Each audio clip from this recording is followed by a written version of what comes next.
ओम शांति। आपका प्रश्न है, मुरली दोनों ही अच्छी लगती है, डेली मुरली और अव्यक्त मुरली, लेकिन अव्यक्त मुरली ज्यादा पावरफुल होती है। तो इस दोनों में क्या अंतर है? उत्तर है, देखो, डेली मुरली अर्थात साकार मुरली में चारों सब्जेक्ट का मिश्रण आता है, क्योंकि जब शिव बाबा ब्रह्मा बाबा के तन में अवतरित हुए तब सब कुछ सिखा रहे थे, चारों सब्जेक्ट का, कि कैसे ज्ञान को स्मरण करना है, स्थिति बनानी है, कैसे योग लगाना है, धारणाएं कैसे करनी है, बुद्धि कैसे शुद्ध पवित्र बनानी है और सेवा कैसे करनी, वो अलग अलग तरीका उस आत्माओं को उस समय समझाते थे। माना हम सब बच्चों को ऐसे समझाते थे। तो चारों सब्जेक्ट का मिश्रण होता है। लेकिन जब ब्रह्मा बाबा अव्यक्त हो गए तो ये जो भी ज्ञान था पढ़ाई का वो पूरा हुआ। फिर एक ही सब्जेक्ट में अवस्था बनाने के लिए समझाते हैं।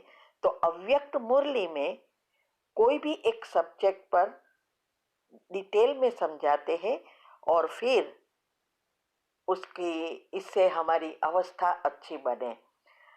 तो ऐसे कहो तो जैसे जो साकार मुरली है वो जैसे कोर्स है,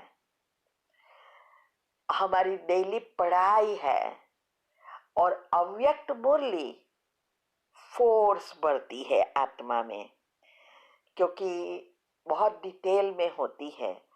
तो जैसे रिवीजन है, जैसे स्कूल में भी बच्चे को रोज पढ़ाते हैं वो अलग होता है, लेकिन एग्जाम के समय फिर टीचर उसको स्पेशल टास्क देकर, टेस्ट देकर पढ़ाते हैं ना, फिर रिवीजन होता है थोड़े समय के लिए। ऐसे ही ये अव्यक्त मुरली जैसे हमें रिवाइज करके अवस्था बनाने के लिए कर रहे हैं।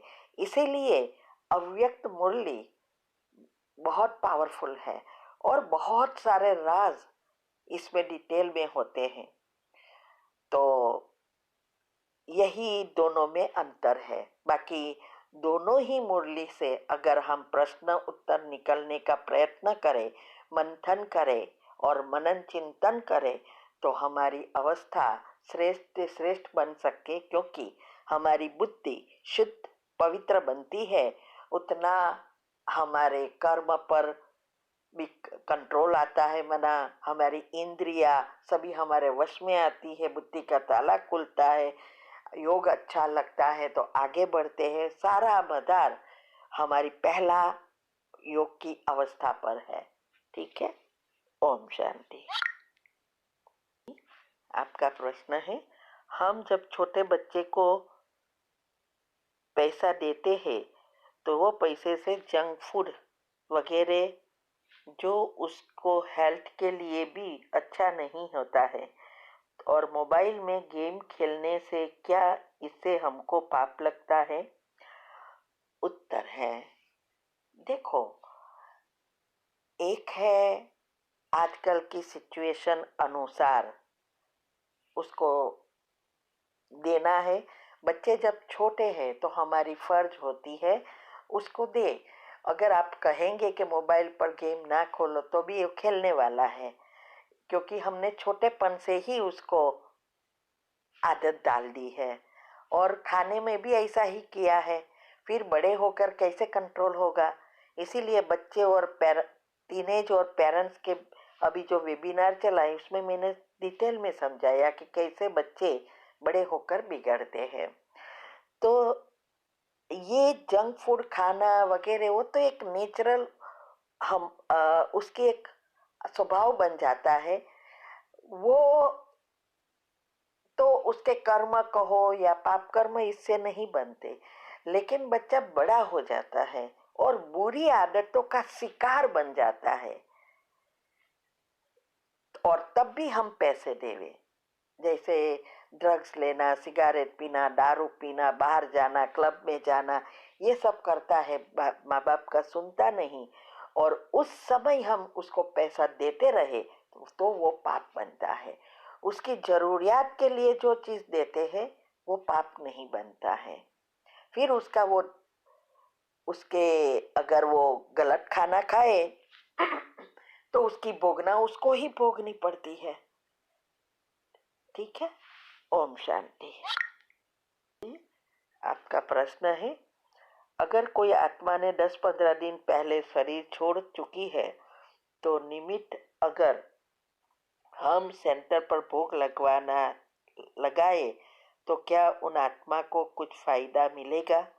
उत्तर है, देखो, जब तक वो माँ के गर्भ में है तब तक हमारे वाइब्रेशंस पहुँचते हैं। तो अगर आप भोग लगाते हैं या कोई भी सेवा के लिए करते हैं और उसके लिए योग करते हैं, उसके ऊपर उसके लिए भावनाएं क्रिएट करते हैं तो वो जरूर पहुंचती है। सिर्फ दिखावा के लिए नहीं करना है। ठीक है। ओम शांति। ओम शांति। आपका प्रश्न है, आज की मुरली में आया कि शिव बाबा को यथार्थ न पहचानने के कारण भूल करके भी छिपाते हैं, सभा में छिपकर बैठ जाते हैं। उन्हें पता ही नहीं कि धर्मराज बाबा सब कुछ जानता है। यह भी सजाओं को कम करने की युक्ति है कि सच्चे बाप से सच सुनाओ, ये समझना है। उत्तर है, देखो, ये आज यही बताना चाहते हैं कि हमें भगवान से सच्चा सच्चा रहना है, क्योंकि हमारा पुरुषार्थ ही है सत्य बनना, संपूर्ण बनना, अर्थात ही साते गुणों को एक्टिव करना। तो हम जब सच बताते हैं तो आधा माफ हो जाता है। जैसे दुनिया में भी कोई जज होते हैं तो सजा, कोई अपराधी को सजा सुनाते हैं, लेकिन अपराधी अगर सच बता देते हैं तो सजा कम करते हैं।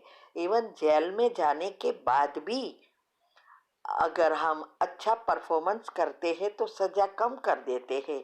ऐसे ही भगवान के नियमों में भी है कि अगर हम हर चीज बाबा से शेयर करें, ऐसे नहीं कि दुनिया की तरह कि भाई भगवान तो सब कुछ जानते ही है ना, नहीं, हमें हमारी तरफ से सच्चा बताना है तो हमारा आधा माफ हो जाता है।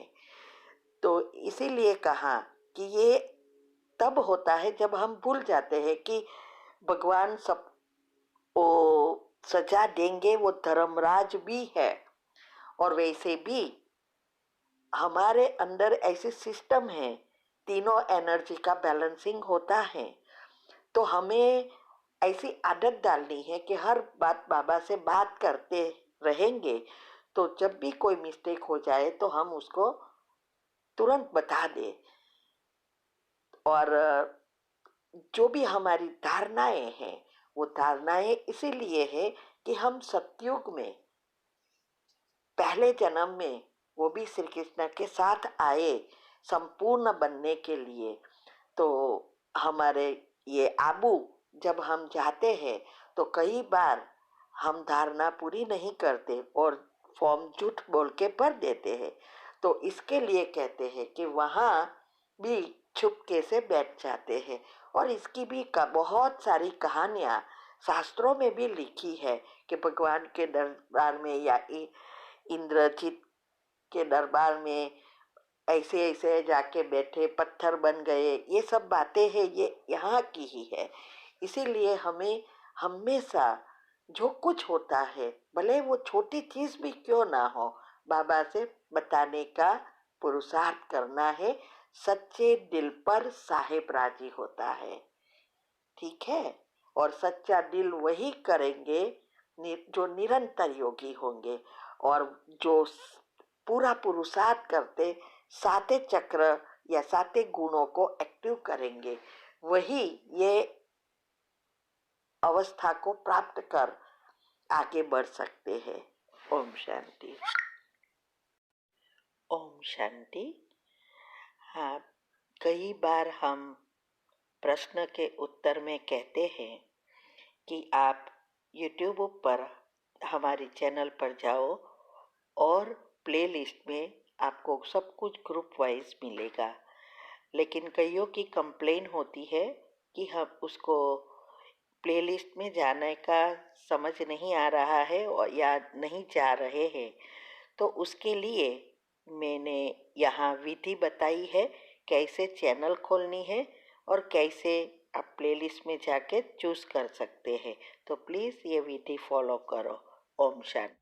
अगर आपको मेडिटेशन और हेल्थ की बातों को अच्छी रीति समझना है तो यूट्यूब चैनल है शिव शक्ति मेडिटेशन बीके कुसुम, फिर सब्सक्राइब करेंगे और जो लक्ष्मी नारायण का आइकॉन है उस पर टच करेंगे तो हमारी चैनल खुल जाएगी।